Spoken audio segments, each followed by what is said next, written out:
All right. I guess that works. Okay. Oh, where the hell did I put my beer? Oh, okay. So, without further ado, I am Tim.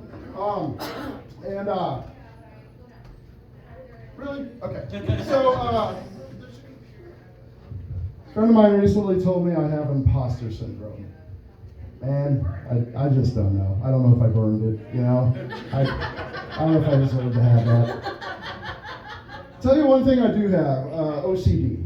I'm medicated on OCD. Shout out to Wellbutrin, medicated for my OCD. And, you know, I came up with a good commercial for Wellbutrin, good thing for them. I think it would go like, Wellbutrin, you will call and text your friends less, and they'll appreciate that. Now, in defense of pre-Wellbutrin, Tim, maybe I wouldn't have to call you 4 times in a row if you picked up the first time. Just saying. Yeah.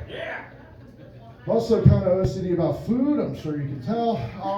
You know, I do completely normal person stuff, like go to the same restaurant 50 days in a row, eating the same meal. If it ain't broke, don't fix it.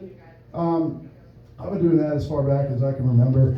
And, you know, a long time ago, I used to work at Deerberg's in the produce department, and whenever I would have my lunch break, I would go to the Blimpie sub sandwich shop. I don't know if anybody remembers Blimpie. Yeah, they were good. They were kind of like Subway, but I thought they were a little better. And I would get the same thing every time, tuna sub. Every lunch break, every day, going to Blimpie, getting a tuna sub. To the point where I'm walking in the building and they see me and they start making that sandwich. Like, they don't even need to ask. It's like, okay, that's cool. And then one day, one of their employees walks into my work. I see him and he sees me and I'm like, oh, hey, what's up, man? And he goes, oh, hey, it's the tuna guy. Do not call me that. What the? Who wants to be called that? I was mortified. I stopped going immediately. They closed down a month later. I'm not saying I'm the reason why, but I guess losing me as a customer didn't help. I am a man who likes a sandwich or two, my recent obsession is the Gramophone over in the Grove. They have some incredible sandwiches. I go there pretty often. The Grove's got a lot of cool stuff going on, a lot of cool music venues and places to do stand-up and stuff like that. The Grove's also a very gay neighborhood. Pretty much the gay neighborhood. Like, they got like a few gay bars there. And despite what I was told every day in high school, and despite what my parents thought at one point, I'm not gay, I'm actually straight, despite what I was told by everyone. And I'm cool with gay people though. I've got gay friends and stuff, and a couple of years ago, there was this one on Facebook that I would describe them as militantly LGBT. Like, they're gay and they're gonna make it your problem. And at one point they posted something on Facebook, I guess out of frustration with the straights, about how they really believed that only gay people should be able to go to the Grove. And my immediate concern is my sandwiches. How am I gonna get my Gramophone sandwiches? They didn't have a lot of sympathy for me about that. And I thought, I'm like, God, wouldn't that be wild if I had to prove I was gay to enter the Grove just to get my sandwich? It would really bring new meaning to the phrase, whose dick do I have to suck around here to get a sandwich?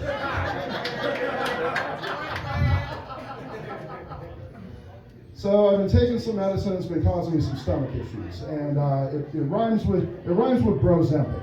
Now, I've been going on, you know, I went on the internet, I wanted to find some people to relate to, maybe like a group on Facebook, and I found a shitposting group dedicated to irritable bowel syndrome. They call it IBS shitposting, which makes a lot of sense, honestly. The thing that was crazy, you know, this is a group dedicated to memes about poop and jokes about poop. And the thing that was really caught me off guard about this place is the amount of beautiful women in this group. Stunningly, objectively beautiful women are all over this group about poop memes and irritable bowel syndrome. To the point where I'm thinking, I'm like, man, maybe if you're ever out somewhere and you're like, where are all the beautiful women at? I guess they're on the toilet. Either trying really hard to poop or pooping way too much. I assume the women in the audience tonight, you're simply in between poops. Are we all? You know, is life not a series of poops with things happening in between? Gotta get philosophical in here, you know. So, the government's been releasing the files. They release them sporadically, you know, heavily redacted. It's kind of hard to make heads or tails of them. But I think I figured it out, guys. I've been looking through them, and I did my research. I gotta tell you, things are not looking good for Jeffrey Epstein. That guy is in a lot of trouble. They're accusing him of some serious shit. Yeah, I don't think it's gonna work out too well for him. So, because real life is funnier than I could ever be, anybody here ever play Pokemon Go back in the day? Okay, 2 people. So this joke is for the 2 people that said woo, and none of you are going to otherwise get. So, this is true, not part of the joke. They really, 2 weeks ago, they really just finally removed the Pokestop from Jeffrey Epstein's island. The Pokestop you use in Pokemon Go to collect items and shit, you know, while you're playing. Why did they have a Pokemon Go Pokestop at Epstein's island? I guess you gotta give the kids there something to do. Besides the unspeakable. I'm sure Epstein was all about Pokemon, man. I bet Epstein was like, you had me at gotta catch 'em all. Maybe they'll get around to removing the one from Neverland Ranch next, you know? You guys think it was a real missed opportunity for Michael Jackson that he didn't go to Epstein's island? Man, maybe he wouldn't have had any fun, though. Maybe he would have looked around and been like, I don't see any carnival rides. There's no petting zoo. What is this, amateur hour? That's my Michael Jackson impression. That's what his voice sounded like. So Dick Cheney died recently. Hold your applause.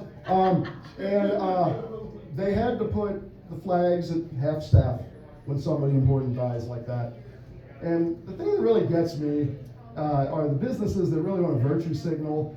So they have lots of flags on lots of different flagpoles in front of their business. And you know, they'll have the U.S. flag. They might have the state of Missouri flag of the city of St. Louis. If it's June, just for June, the gay pride flag. The moment it's July, they take that one down. But the thing that really gets me are the businesses that have their own corporate logo on a flag, which is how we end up, because when you put a flag at half staff, you got to put all of them at half staff, or else it looks weird. And this is how we end up with the Burger King flag flying at half staff, or the McDonald's flag flying at half staff. Like, we're mourning the death of Grimace, or the death of former President Ronald McDonald. I should be careful with that one. The guy's still in office. He just declared war on Iran. Apparently, I would have. I thought I would expect more from the guy that won the FIFA Peace Prize, man. So who the fuck is Domino's.com to tell me my password isn't complex enough to order pizza from their website? Maybe I want my password to be pizza123. Just take my money. Come on. Passwords are out of control anyway, man. We live in the age of multi-factor authentication. I was trying to get in my personal email recently, and for whatever reason, simply entering my password is not good enough anymore. They've got to send a code to a secondary email that I've got to go to verify. But I don't remember having a secondary email, let alone how to get into it. So now I got to figure out how to get into the secondary email. So, you know, they're sending me a code, they're texting it to my phone, but I guess that's not good enough, because then I get a phone call. And I start getting asked all these personal questions, and I got to tell them my mother's maiden name, and, you know, then I got to go to Target and buy a bunch of Visa gift cards and read the numbers off the back to the guy. Anyway, finally I'm able to get into my secondary email, just to get back into my first email, just for the first email to have the audacity to ask me, for your convenience, would you like to set up a 4-digit PIN number for next time? Yeah, 1, 2, 3, 4. Fuck you. All right, I'm Tim. I love you. Have a good night. Give it up for Tim now.